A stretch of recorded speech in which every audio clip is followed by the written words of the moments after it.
Welcome, fellow explorers, to the 16th episode of Project Makirraji.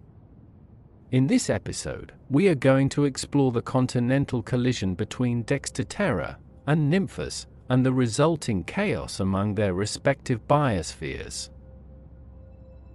Throughout the planet's history, life on the two continents has remained near completely separate. These two biospheres have had virtually no contact since life first clambered onto land. This drastic difference in body plans and overall environments may result in an interchange event that is particularly unpredictable. Before we discuss the main interchange event, we need to discuss the chaos unfolding on the former island of Clandia. It too has crashed into Dexterra, with a small interchange event of its own taking place. This event is not as complex as those between continents. Most groups, such as the Mendaximus and the Fissudactylos, are quickly driven to extinction. However, in a surprising twist of fate, the Valoridus and the Raiderimus are actually able to survive the interchange, even venturing inland. Their smaller sizes and more generalist lifestyles allowed them to quickly adapt, thus allowing them to carry on the legacy of Clandia. Now, onto the main collision. Before we begin exploring the new clades that arise as a result of the interchange event, we need to determine a few key factors that help us decide how this event will play out. First, we need to establish the donator biota. A donator biota is the biota which has the greatest advantage in colonizing new lands. This means the other biota is known as the recipient biota, which suffers the most casualties due to invaders from other lands. One way to determine which biotas are which is by studying each continent's climate. Animals better adapted to cooler environments are more likely to colonize warmer areas, while animals adapted for warm, lush environments may struggle to colonize tundra and other challenging environments. On Dexterra we see a moist, cool climate, while on Nymphus, tropical forests and vast deserts are more common. Thus, Dexterra may win out in this regard. Another win for Dexterra is the fact that it has more land mass than Nymphus, thus allowing it to support more biodiversity. However, Nymphus isn't out of the race yet. All foliage on Nymphus possess gas-filled chambers which give the plant lift. These gases could be unpalatable to Dexterran fauna, halting their advance until they are able to adjust. Additionally, Nymphus is the birthplace of the only flying clades on the planet. Thus, they have a complete monopoly over the skies. Long-distance flyers will have already made contact with Dexterra and Kaifo long before the interchange takes place. But with a land bridge opened, these flyers would completely dominate every airborne niche available, perhaps even pushing out Dexterran tree dwellers. However, planet-wide changes are also taking place. As tectonic activity quickens and slams the continents together, the increased volcanism is simultaneously raising average temperatures.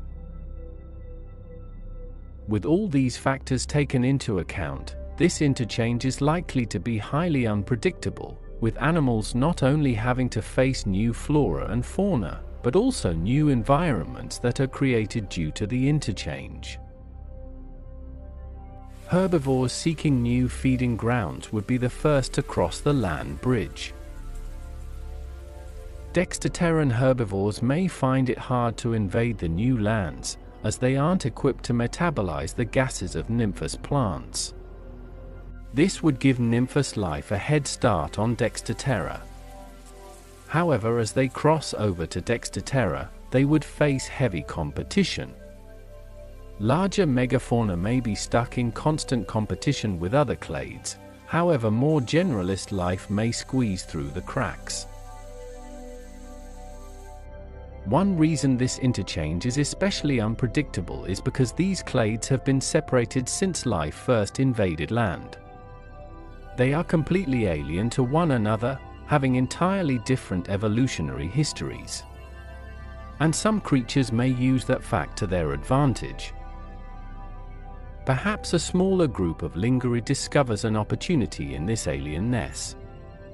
Dexterterran fauna, unfamiliar with Nymphian predators, possess no evolved defenses against their hunting strategies. This unfamiliarity creates vulnerability. A Lingari that can mimic the appearance of harmless Dexterterran life might lower the guard of unsuspecting prey, drawing them close enough to strike. Thus, these Lingari may evolve an advanced form of aggressive mimicry. Their bodies may develop 3 large tentacle-like growths on their face, structures specifically evolved to replicate the silhouette of their prey. When hunting, they open these tentacles and face forward, creating the illusion of a familiar, non-threatening presence. To their prey, the creature before them appears ordinary, perhaps even recognizable. Yet visual mimicry alone may prove insufficient. Some Dexterterran animals create simple grunts and chuffs to communicate with one another. If the Lingarid can replicate these vocalizations, it would gain an extraordinary advantage, luring prey even more effectively into striking distance. Their exhale pipe may become remarkably specialized, developing complex chambers and flexible tissues capable of producing a wide spectrum of sounds. These structures allow them to mimic not just the calls of a single species, but to switch fluidly between different vocalizations. These creatures can use their complex vocalizations to lure in prey, or even mimic the sounds of a predator to scare off threats. This vocal deception compounds the visual illusion, creating a kind of sensory facade. When these Lingarids strike, they do so with brutal efficiency. Their long, specialized tongues extend with incredible speed and force, dispatching their prey in mere moments.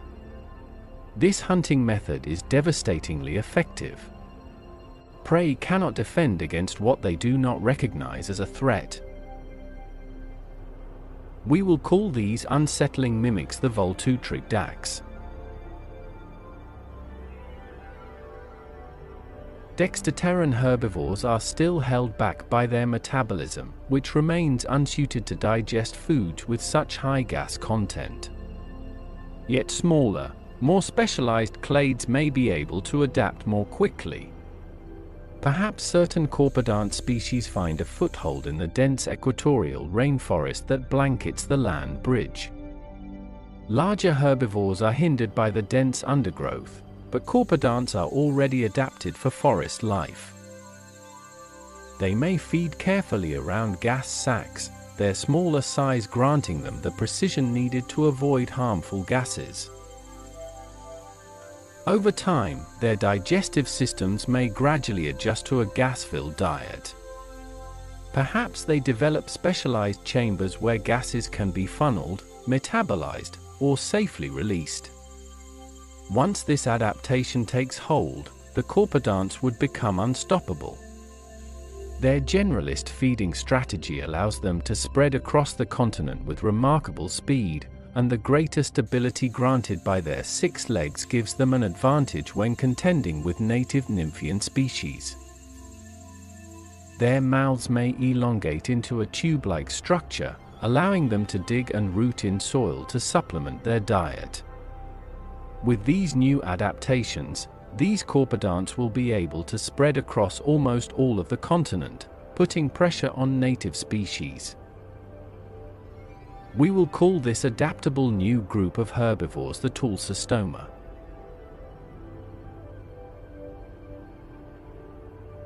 As the Tulsa stoma spread, they may encounter established herbivores such as the Paphrolitus.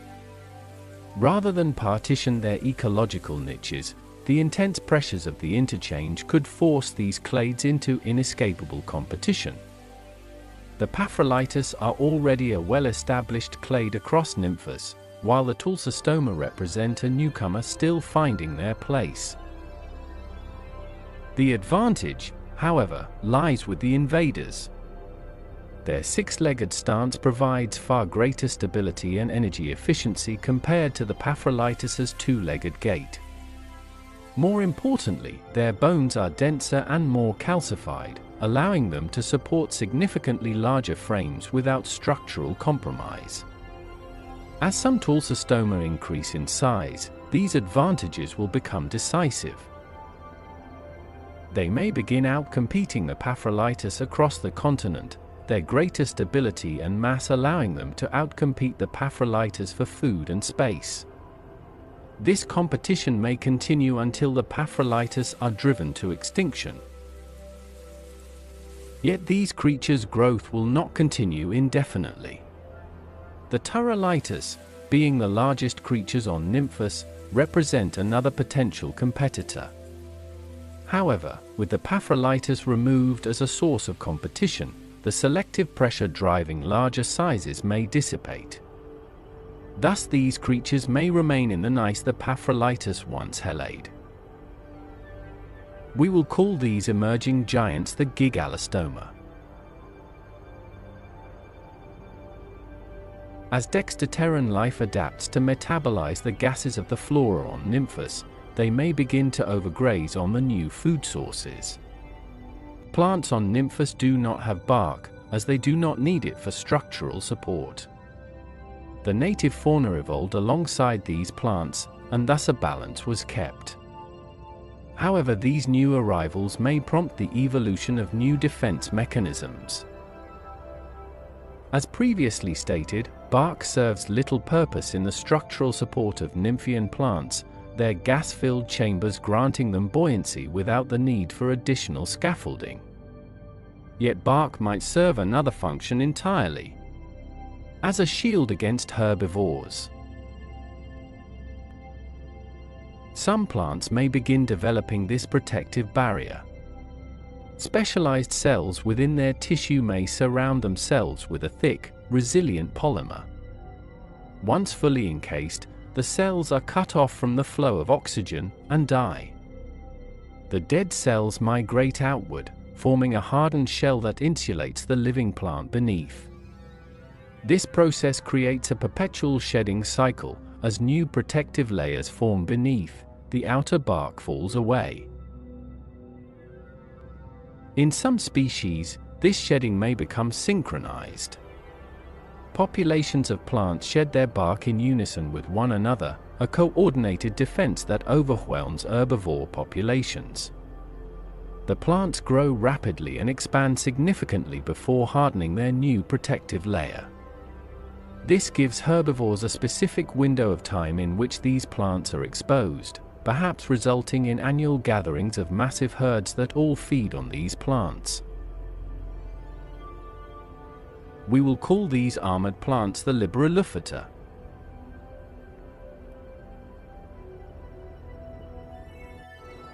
Other plants may opt to avoid herbivores entirely. One thing all Nymphaean plants have in common is their gas sacs.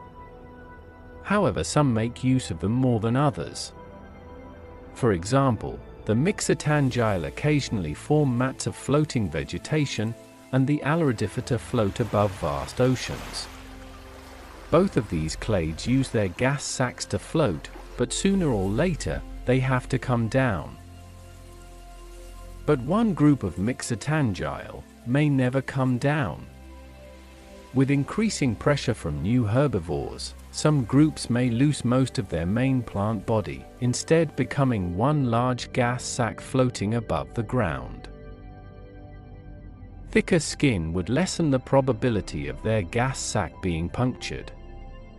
Additionally, they may segment their gas sac so that if one section is damaged, the plant as a whole still stays afloat. Grooves between these gas chambers will act as drip tips, preventing the plant from being weighed down by rain. These plants may create an entirely new environment suspended meters above the ground. Any animals that manage to make their way to this elevated ecosystem will have to be extremely small, or very well balanced. However, these plants' new lifestyle of floating above danger comes with a few key issues. Without their roots, these plants have no way of getting nutrients. Perhaps one group of plants finds an innovative solution. Carnivory in plants is a rather rare phenomenon on Earth, usually resulting from an acidic, nutrient-poor environment such as swamps and bogs. In these floating plants, carnivory may initially arise when small animals die on top of them, allowing the plant to extract a little nutrients, if any, from the corpse. At this stage, it couldn't be considered true carnivory, as the animal only died by pure chance. As they further specialize, these plants may develop a pit at their center, a depression designed to funnel corpses into a dedicated digestive chamber. To attract prey, they may coat the rim of this pit with sweet-smelling, slippery nectar. Small creatures, drawn to the scent, would lose their footing on the frictionless surface and tumble into the pit below. Once inside, they would be exposed to a specialized acid that dissolves their bodies, extracting every nutrient the plant can obtain. We will call this group the Marsucarophyta.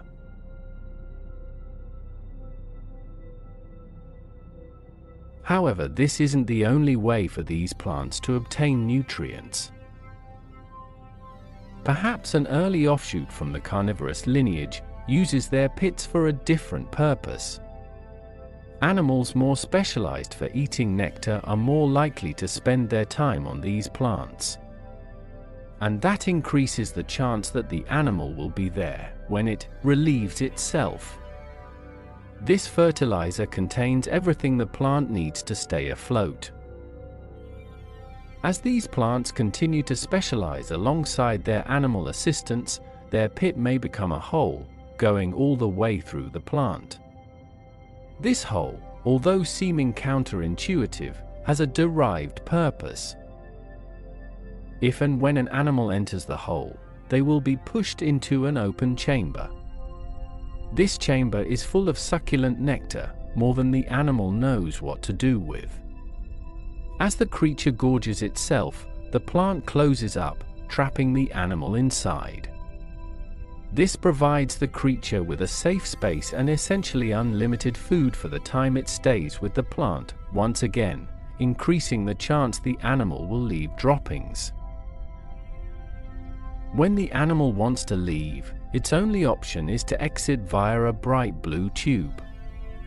While the animal slides through the tube, the plant sticks its pollen onto the creature, while also checking for any pollen left by other plants. This means these plants contain a kind of flower inside of them. This highly specific relationship provides the plant with nutrients and free pollination, while the animal gets shelter and as much food as they could need. We will call these plants the Domdunfata.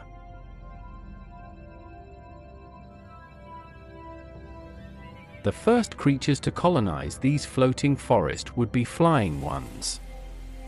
Their control of the air allows them to negate most of the potential damage of falling by simply flying away. However, some clades may still adapt to better inhabit this precarious biome. Some may develop extremely long tails capable of wrapping around floating foliage to keep the creature in place. Their wings may become more stout and heavily built, better adapted for gliding than flying. This allows them to more easily catch the air during free fall. Additionally, the claws on their wings may become blunt as to not puncture any foliage. For the same reason, these creatures may not use their tongue in the floating forests. These creatures would be opportunistic feeders, taking whatever the floating forests offer. Especially smaller creatures who can live in the floating forests with ease, not being heavy enough to disturb the foliage, and being so small that fall damage is not an issue. However, these flying omnivores wouldn't live in this biome full-time, spending the majority of their lives in the floating forests while still venturing to other areas where their adaptations are also useful, such as the rainforests. We will call these colonizers the Prehordimer. Flying clades aren't the only ones able to colonize the floating forests. Perhaps a small adaptable clade of Odentodont makes their way up into the forest. These creatures' many legs grant them excellent grip, however their longer bodies are harder to balance on the unstable foliage. With the increased gravity of Makirraji, a fall from the forests would almost certainly be fatal. So, similarly to the Prehordimer, these creatures may evolve an advanced gripping system. Unlike the Prehordimer, however, these creatures will do it in an entirely different way. Firstly, their three main pairs of legs will split at the foot into four boneless toes in a kind of star shape. These specialized feet are exceptional at gripping to surfaces. These feet are even better because these creatures have developed small ridges and grooves on their feet to provide excellent grip similar to the toe pads of a gecko. Now that these creatures don't have to worry about falling off the floating forests, they can establish permanent populations. However, they face a new problem: food. These creatures may feed on the abundant floating foliage. But this comes with its own problems. The gas sacs of these plants contain high amounts of pressure. If they were punctured, they could cause these creatures to lose their balance. Additionally, eating the platforms they stand on isn't a viable strategy. They can't simply graze like ground-dwelling herbivores, as one careless bite could send them plummeting to the floor below. Thus these creatures may feed only on the outer layers of the plant skin, carefully scraping away just enough to survive without breaching the pressurized chambers beneath. This process is extremely delicate. One wrong move could send them plummeting to their death. Thus, these creatures' tentacles may evolve to become advanced feeding appendages. Their two bottom tentacles develop sharp blade-like teeth running along their length, allowing them to cut with precision. To prevent puncturing their food, these creatures' tentacles have evolved a specialized joint. This joint acts as a locking structure, keeping the tentacle rigid when not in use. When the creature wants to feed, it flexes certain tendons which pull the front section of the tentacle forward mere millimeters. This extremely controlled movement prevents accidental damage to the plant's pressurized chambers. Once the tendons are released, the tentacle snaps back into place. This feeding strategy doesn't yield much food, and thus these creatures may shrink in size. Even then, they would have to spend all their time grazing. When food is such a hard thing to obtain, interspecies competition can become extreme. Perhaps these creatures evolved to cultivate a specific patch of food, letting plants regrow their skin before feeding again. Individuals defend their territory fiercely, fighting off rivals with their sharp blades. These battles end quickly, as they take away from precious feeding time. We will call these extreme herbivores the Torsicarpodont.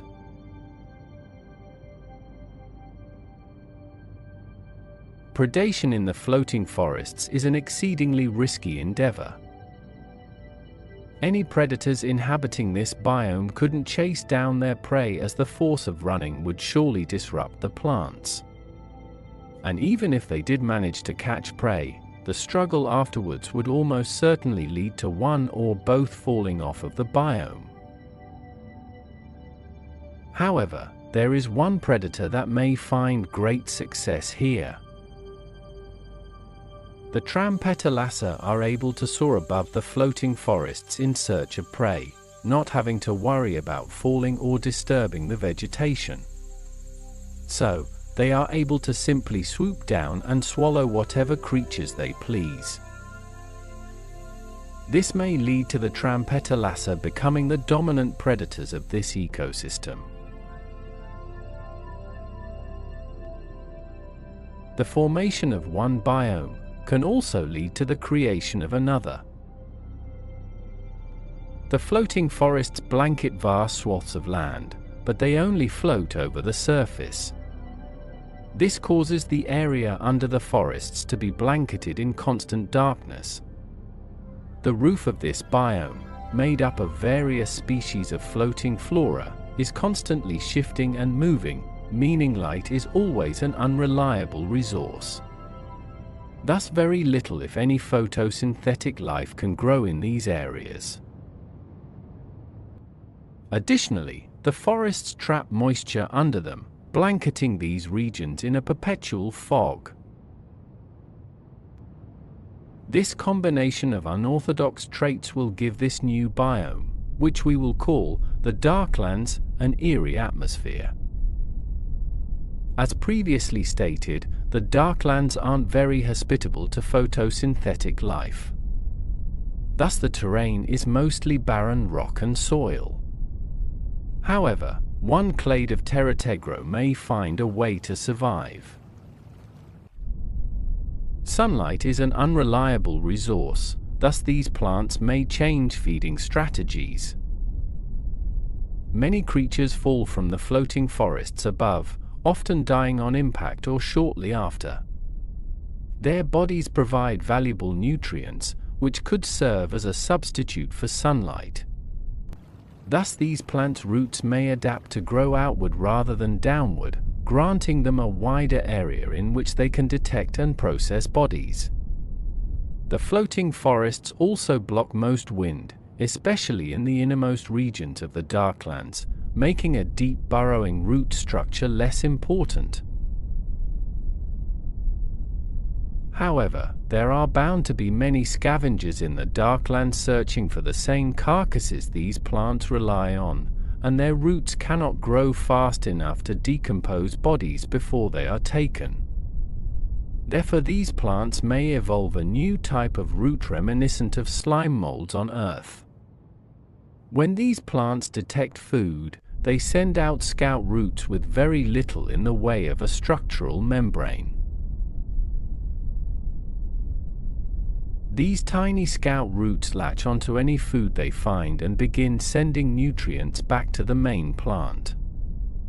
Because scout roots require much less energy to produce, they can grow extremely fast, carpeting a body within a single Makirrajian day.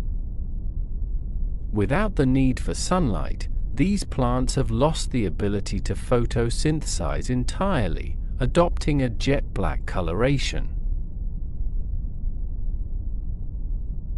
These plants reproduce by launching their gametes into the air. However, the dense floating roof of the biome prevents these gametes from traveling very far, resulting in the air being filled with them. With such vast root structures, these plants' offspring often don't make it out of their parents' range.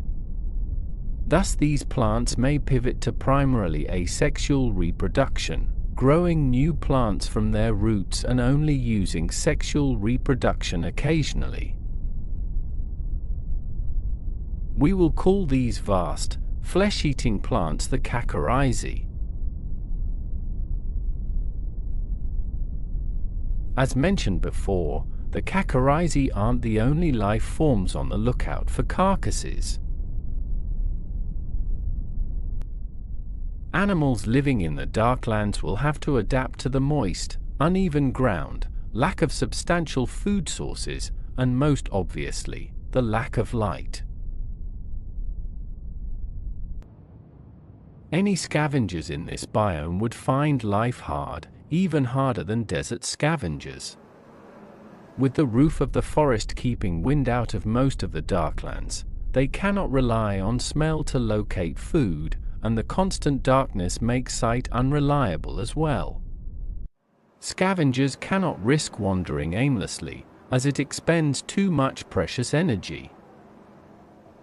Perhaps a group of mather-laden arriving from the southern forests and steppe of Dexterra are tenacious enough to survive here. Not possessing the metabolism to digest gaseous flora, their diet may be almost entirely carnivorous. Thus, rather than expending precious energy wandering the Darklands, these scavengers may adopt a sit-and-wait strategy.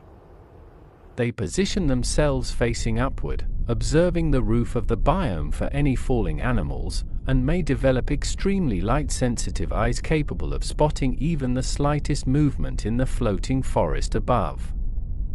While in this state of observation, they slow their metabolism drastically, expending only as much energy as strictly necessary.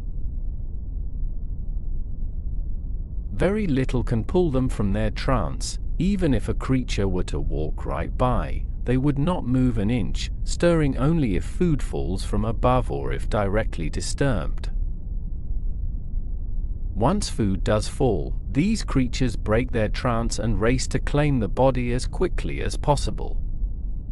When two of them arrive at the same carcass, rather than engage in an energy-wasting conflict, they simply divide the food evenly between them. This strange feeding strategy proves highly effective, allowing these creatures to survive months without food and getting most of their water from rain or small ponds, which is where many of them choose to live. We will call these statue-like creatures the Uranoscopia.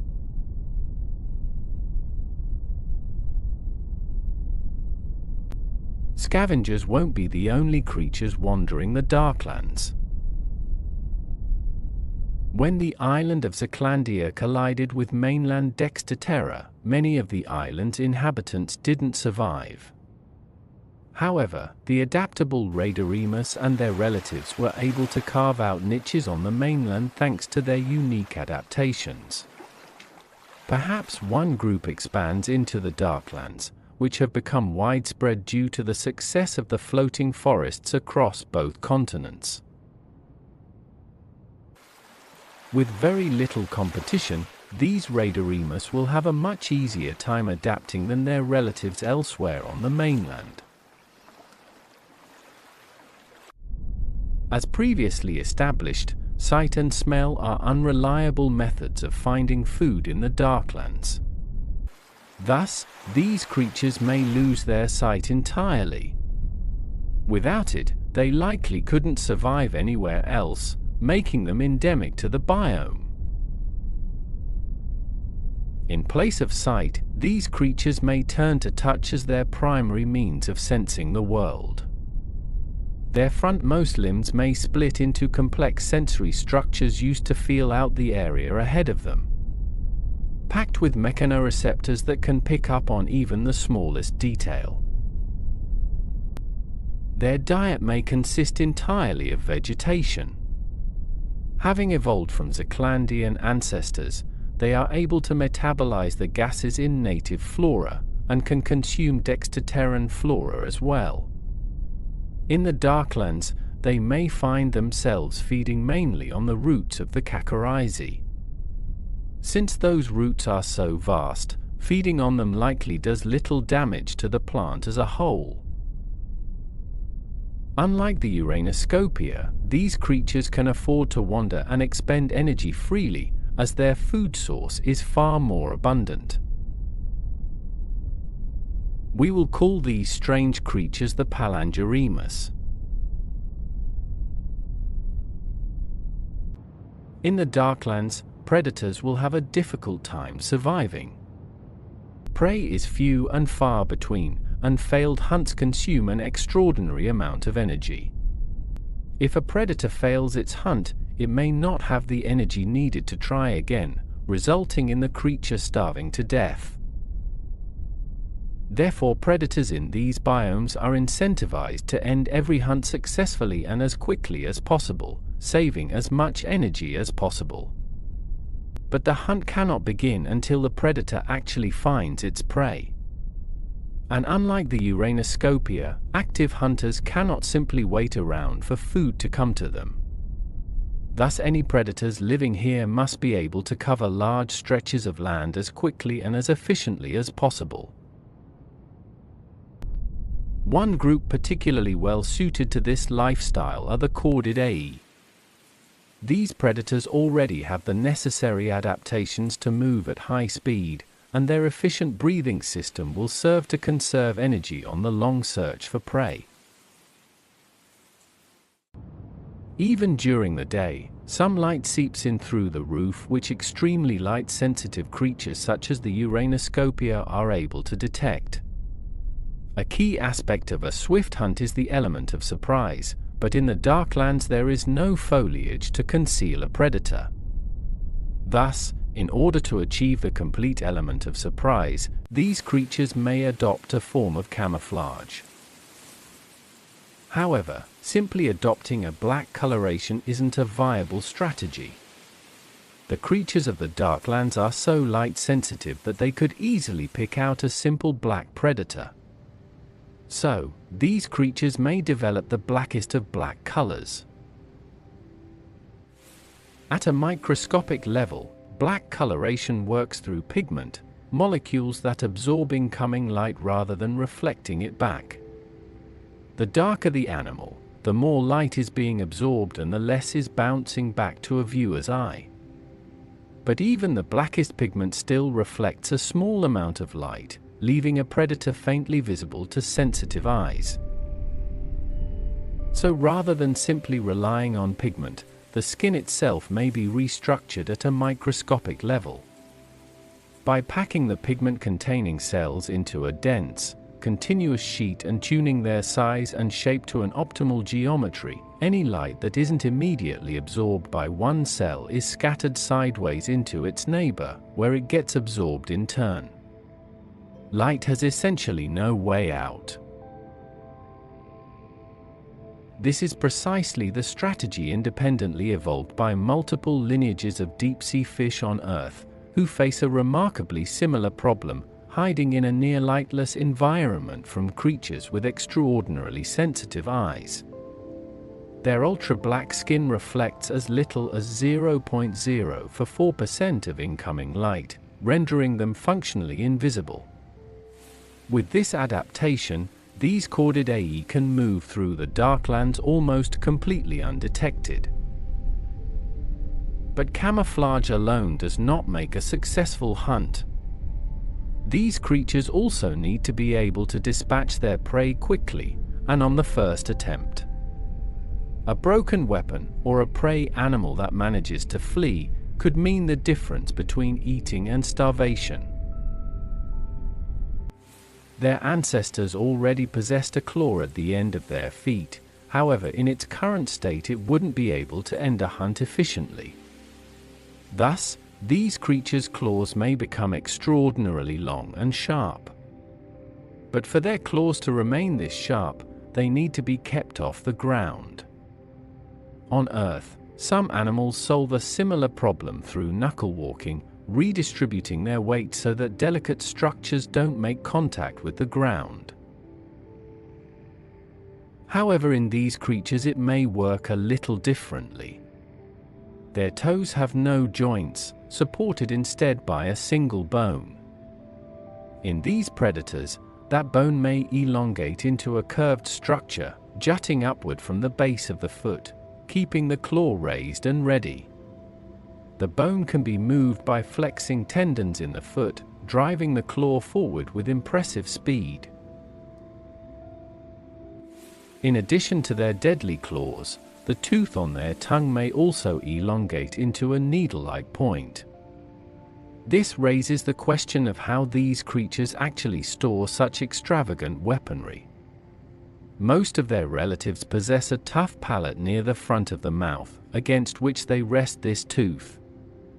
But in these predators, that structure has evolved into a sheath, a protective case that keeps the tooth safe when not in use, and preserves it for the hunt.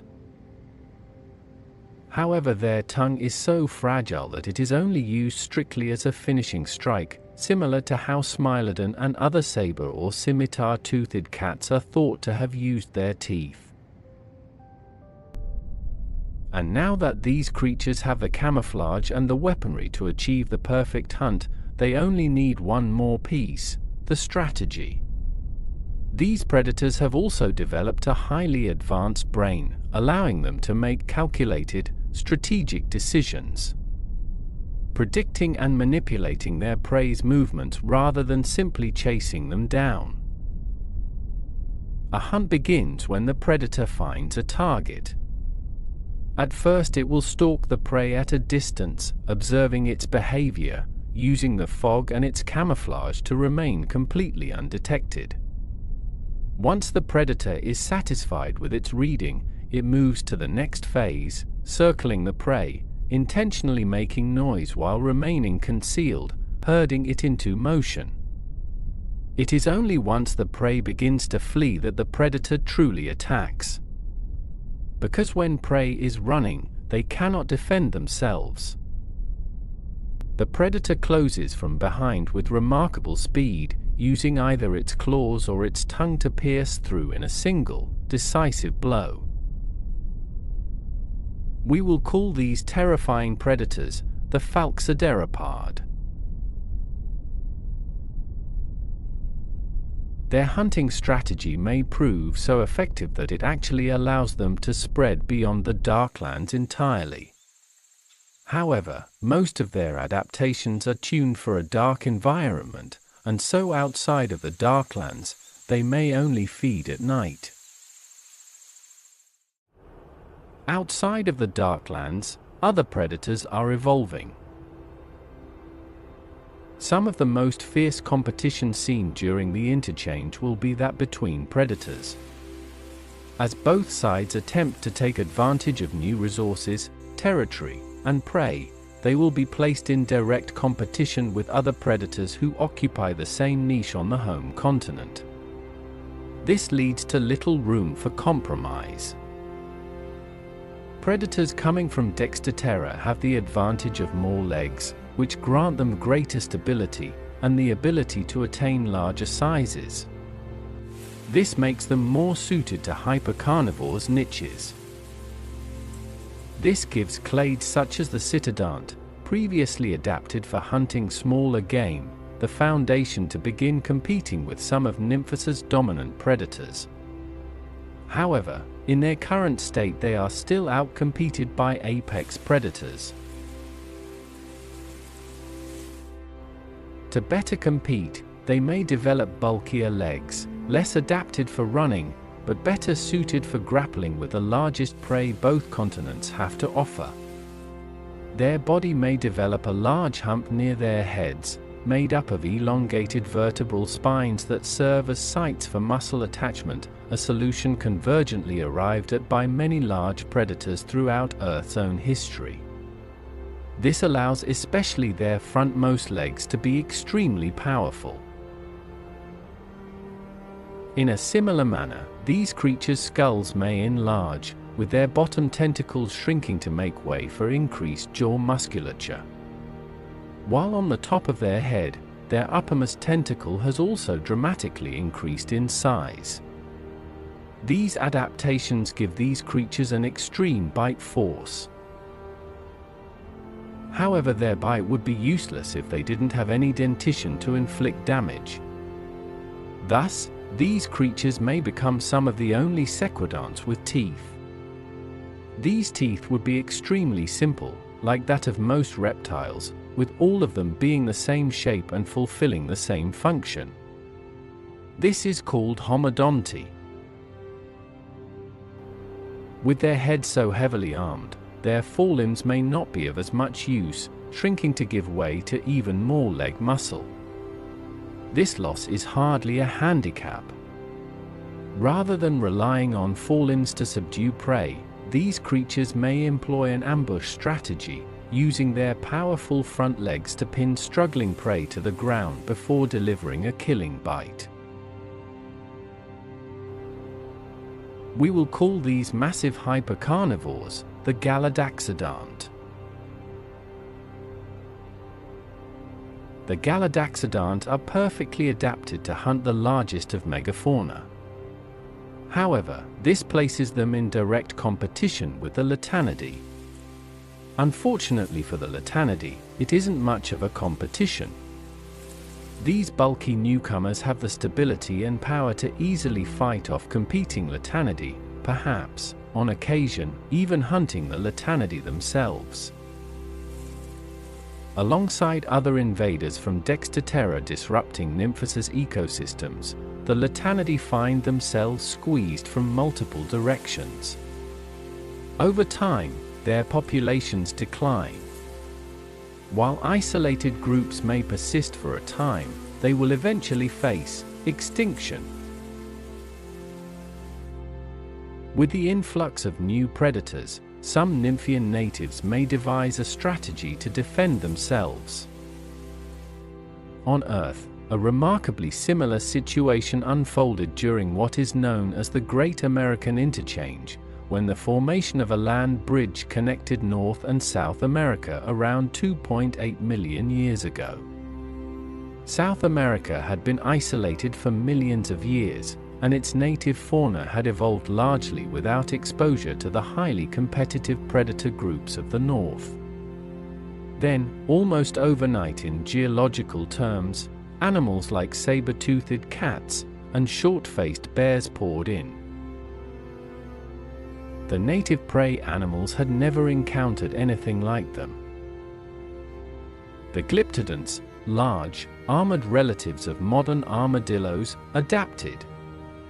The fossil record shows that glyptodont species increased dramatically in body size following the interchange, and their armor, already substantial, appears to have become thicker and more elaborate.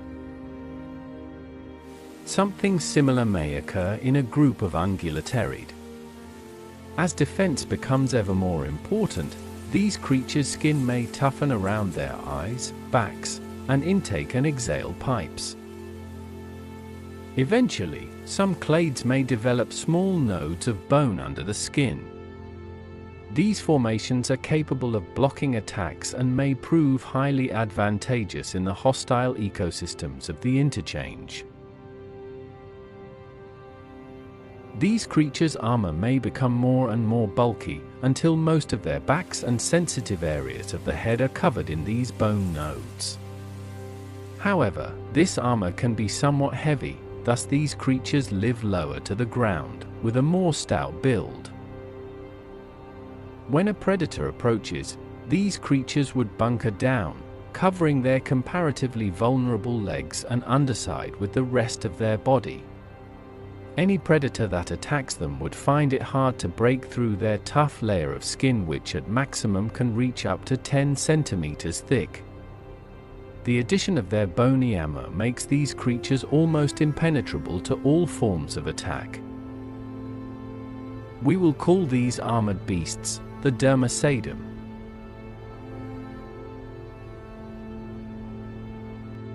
At the center of all this continental chaos, stability is a luxury no creature can afford. The interchange zone is a constantly shifting environment.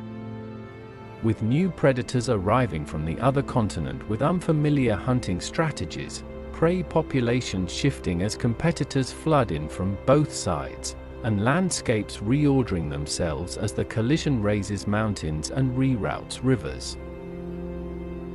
A species that was perfectly adapted to its environment a short time ago may be completely out of place in a few million years.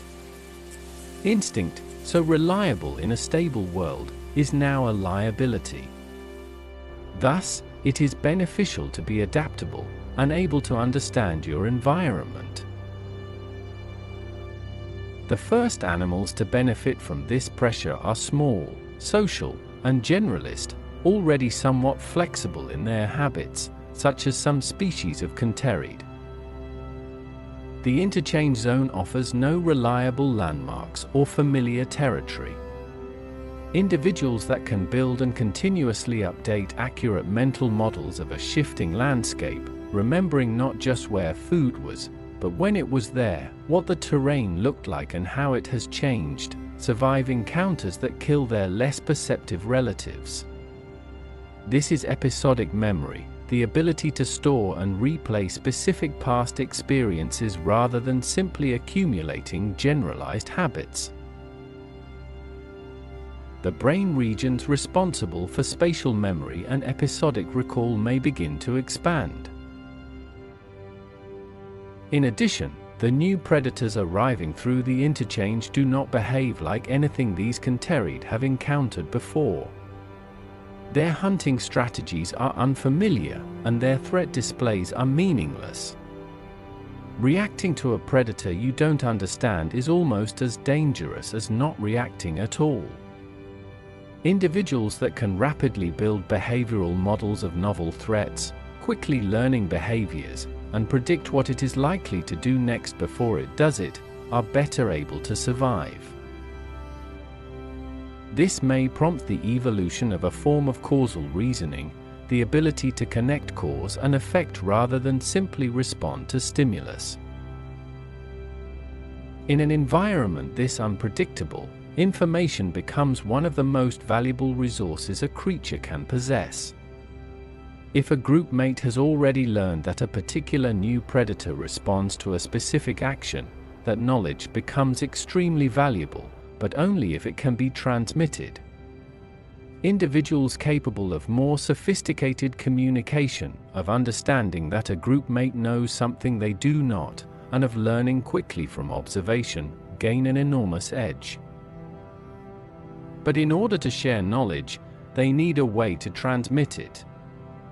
Thus, their exhale pipe used to expel air from the lungs may develop a more complex structure, with rings of muscle surrounding it that can individually contract and expand, changing how air flows. This would allow these creatures to communicate through a variety of whistles, clicks, and rumbles. Their method of communication may be similar to that of corvids on Earth. Crows and ravens do not use a simple fixed vocabulary, but instead produce a large and varied repertoire of calls, rattles, knocks, croaks, and sharp alarm cries, each carrying context-specific information. Crucially, these calls encode not just what is happening, but who is calling. Individual crows can be recognized by their voice alone. Some calls even appear to be learned socially, with local populations developing their own distinct dialects. It is a communication system defined less by fixed signals and more by flexibility and learned variation, capable of transmitting nuanced information between individuals who know each other well. Now that they have the ability to communicate, this could result in physical adaptations that facilitate the transfer of knowledge. Perhaps mothers develop a form of maternal instinct, protecting their ootheca and raising the young once they hatch. However, due to the increased effort of raising these children, these Canteride may tend toward K-selection, investing more into fewer offspring. Once the young reach maturity, however, their mother loses all maternal care for them, leaving them to live out their lives. They may develop long juvenile dependency periods, in which the young can spend all their time observing and learning rather than surviving, with their mother taking care of them. This allows more time for learned knowledge to pass between generations. This creates a feedback loop. The longer the developmental window, the more complex the knowledge that can be transmitted, which in turn selects for an even longer window. By the time these for adaptations, spatial memory, causal reasoning, social learning, and extended development have developed in the same lineage, the overall size and complexity of the brain has also increased substantially. The brain is now capable of more than it was directly selected to do. Complex problem solving, forward planning, and the ability to model the intentions of other individuals all emerge as a result of this. With all these adaptations combined, these creatures have developed some of the most complex brains on the planet.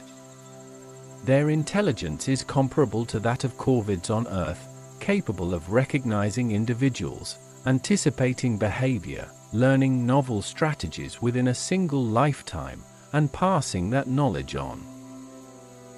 This would allow them to achieve some truly extraordinary feats, such as forming small groups made up of unrelated individuals. Even more astonishing, they may be capable of basic tool use, such as using sticks to fish for small prey inside of hard-to-reach places. These, the smartest clade on the planet, will be called the Claramenduturum.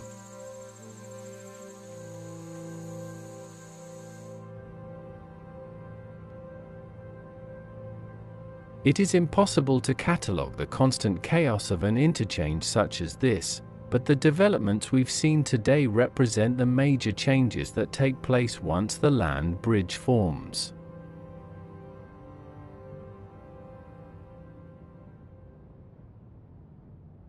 However, no amount of evolution, adaptation, or tenacity will help life survive when the sky starts to fall.